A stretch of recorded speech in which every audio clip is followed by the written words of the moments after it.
Chamo agora para ocupar a tribuna e responder os questionamentos desta comissão de sabatina o candidato João dos Anjos, ou João Índio. Vulgo.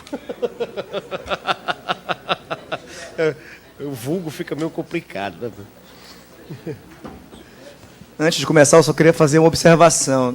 Na minha primeira fala, eu disse que a conselheira Débora e o conselheiro Graco foram meus contemporâneos. Não disse que eles têm a minha idade. Isso me causou um constrangimento. Então, eu queria retificar, porque realmente não é... Eu não disse que Vossas Excelências eram da minha idade. Vossas Excelências são meus contemporâneos de faculdade dos corredores, mas não exatamente de idade. Muito obrigado.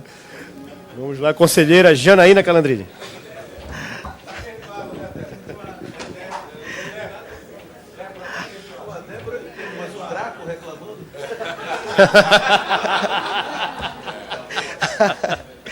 Não fui eu que disse. Vamos lá, candidato. A ausência dos juízes de suas comarcas é um histórico problema do judiciário do nosso Estado. Como o candidato pretende colaborar com a administração do Tribunal de Justiça para resolver tal importante problema? Obrigado pela pergunta.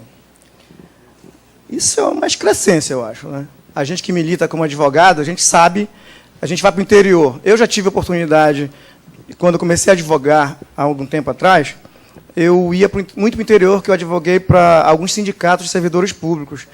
E congelamento, atraso de salário, algumas situações funcionais, aviltamento de situações funcionais de prefeituras, de câmaras municipais, enfim, nós precisávamos de um remédio imediato. E, às vezes, o fim de semana, o juiz não está na comarca. Então, eu entendo que isso é um problema grave. Um problema grave. Nós tocamos ainda há pouco em auxílio moradia. Não é razoável o juiz receber o auxílio moradia e, às quintas-feiras, vir para Belém. A gente, quando vai fazer... Eu já fiz audiência em alguns municípios, Marabá, Parauapebas, enfim, e a gente vem com o juiz no mesmo voo. Quer dizer, qualquer demanda que ocasionalmente tenha no final de semana, teremos problemas. Eu, certa altura, também militei no município de Santa Luzia do Pará, e lá a gente não conseguia falar com o juiz no plantão. Detalhe, o juiz recebe uma gratificação de plantão, ainda tem mais esse agravamento. Né? Além de receber auxílio moradia, além de receber todos os subsídios, ele ainda recebe uma gratificação pelo plantão, e não está lá no plantão. Então, eu acho que isso é uma medida séria, e eu, como representante do 5º, adotarei providências para coibir esse tipo de comportamento, de procedimento, que eu acho que é incabível. O juiz faz um concurso, ele tem que residir na comarca, tem que estar todo dia na comarca. E, se ele não estiver, instaure-se o procedimento administrativo cabível e responsabilize-se. Tem aquela velha frase, dê a Chico e a Francisco o mesmo tratamento. É esta a minha opinião sobre o assunto. Obrigado. Conselheiro. Conselheiro Robério de Oliveira.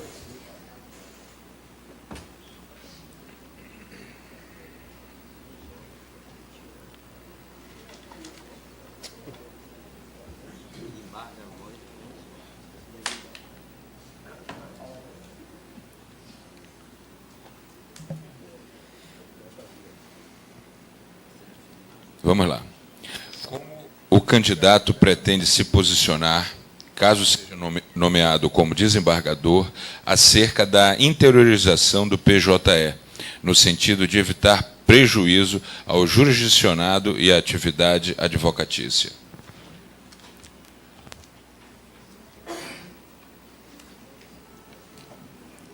Muito obrigado pela pergunta.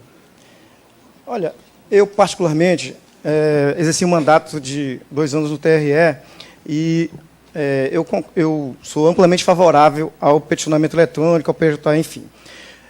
E acho que fui um precursor de uma decisão, de um processo em que as partes produziram provas através de documentação online e veio a recurso no tribunal e o advogado sustentou que era impossível você considerar esse tipo de prova porque a parte não teria tido condições de abrir os arquivos. Eu abri o arquivo, estava funcionando perfeitamente, a contrafé também. E sou defensor e foi provido o recurso, enfim, com base no que eu sustentei. Neste caso específico, eu sou amplamente favorável. O problema é que, há uns 3 ou 4 anos atrás, fui fazer audiência em Santarém e a internet lá não estava funcionando 2 dias ou 3 dias seguidos. No gabinete da juíza não estava funcionando. Então, não tem como você exigir o cumprimento de prazo, você exigir intimações, todo o rito processual, sem criar as condições, que eu acho que é esse o problema, né? Você instaura um procedimento novo de acompanhamento processual, enfim, de tramitação processual, mas não faz antes, adota antes, os procedimentos elementares para que esse negócio funcione. Esse eu acho que é o problema hoje que nós vivenciamos com o peticionamento eletrônico e o processo virtual, propriamente dito. Aí, também, acho que nós temos que parar, racionalizar essa questão, chamar, instaurar, e agora tem um problema, né, no tribunal, mais recentemente, alguém falou aqui no sistema de comprar o sistema. O tribunal, atualmente, adota um sistema, ele não pagou mais um processo,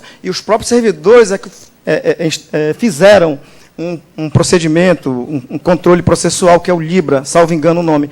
Este processo, eu passei maus lençóis para obter as certidões lá em Ananindeua, aqui logo. Não passou 1 semana sem funcionar praticamente o Libra. Eu tive toda a dificuldade do mundo para receber certidões. Era só para localizar o processo e certificar que eu participava como advogado. Então, eu sou favorável, acho que na era que nós passamos, é a área de informatização, enfim, meu filho tem um tablet de 7 anos que mexe melhor que eu acho que a gente tem que estimular isso, mas eu acho que tem que criar as condições objetivas para funcionar, para que não haja prejuízo às partes e o próprio advogado. Eu acho que esse é o sentido da minha resposta. Conselheiro Jefferson Barcelar.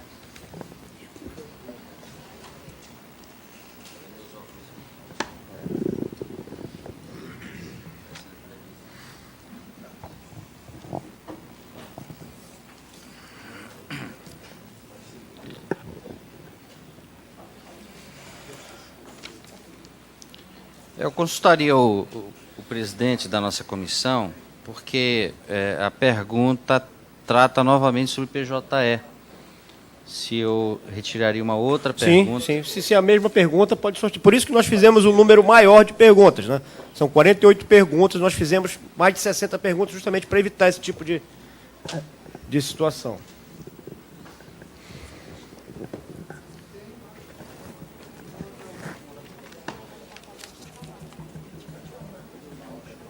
Estou devolvendo, presidente, perfeitamente. A pergunta. Doutora Bruna, por favor. O Conselho Nacional de Justiça estabeleceu metas a serem alcançadas pelos tribunais e magistrados de todo o Brasil, inclusive pelos desembargadores. Quais são, em sua opinião, as principais virtudes e defeitos do modelo de metas para a defesa e garantia dos direitos individuais?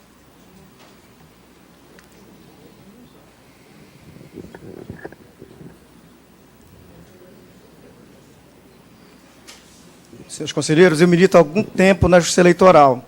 Na Justiça Eleitoral nós temos prazo de 24 horas para contestar, está positivado, tem alguns advogados que militam na Justiça Eleitoral aqui.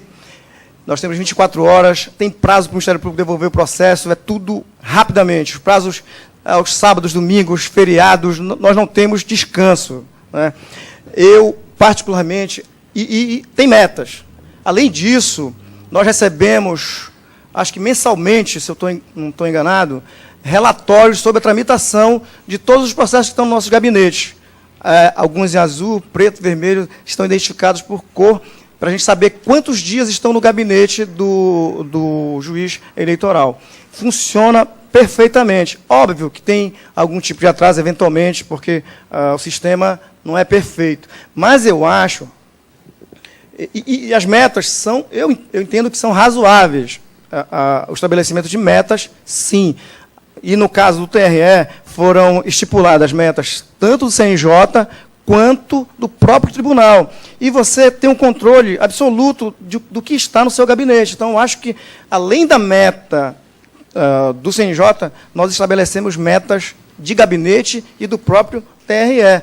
As pessoas que militam, os advogados que militam na Justiça Eleitoral sabem que isso funciona. Então, eu, particularmente, sou favorável. Não como uma camisa de força, obviamente, mas observando-se os princípios da razoabilidade também, né, porque há também peculiaridades.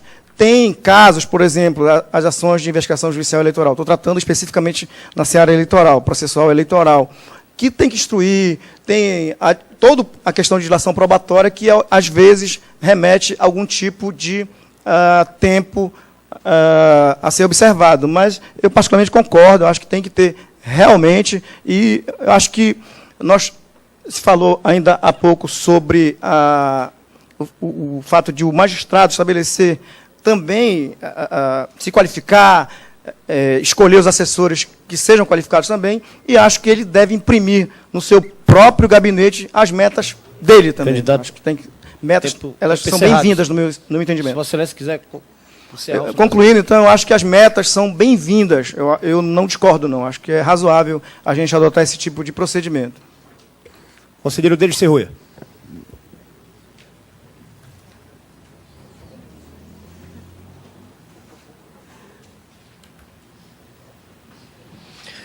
Candidato, no que se refere às prerrogativas do advogado, qual proposta o candidato apresenta no sentido de garantir a defesa de tais direitos fundamentais no âmbito interno do PJ?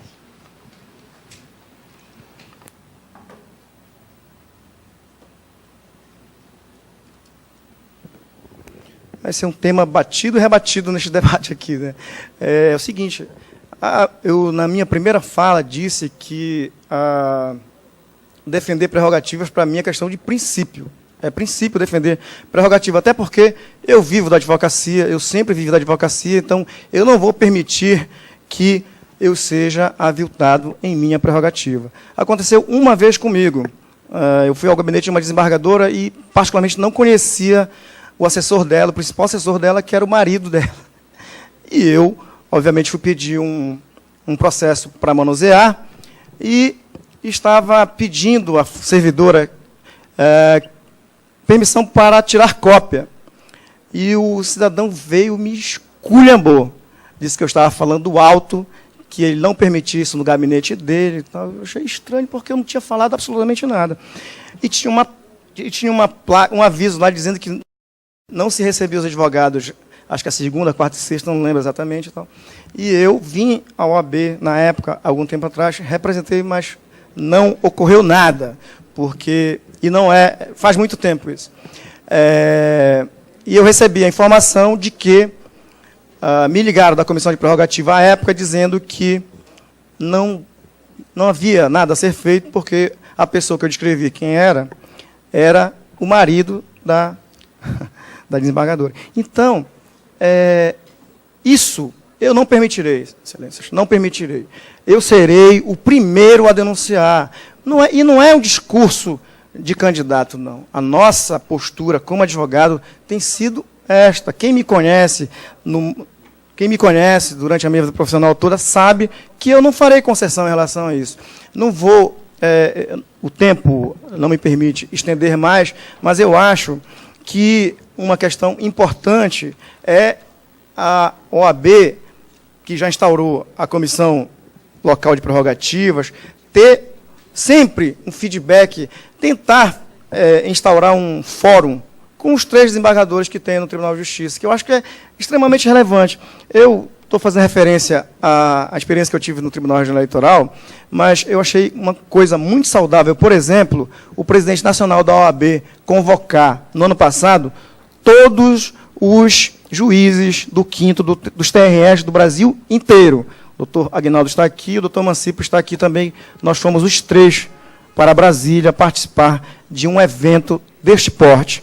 Acho que falta isso aqui. Acho que falta, já se falou muito aqui, ter um fórum entre os juízes do 5º com a OAB, para a gente acabar de vez que esse negócio de não me recebe e vira as costas, manda o assessor. Tem que vir aqui na OAB. Já foi falado aqui muito sobre isso. Eu acho que tem que vir sim. Tem que vir sim.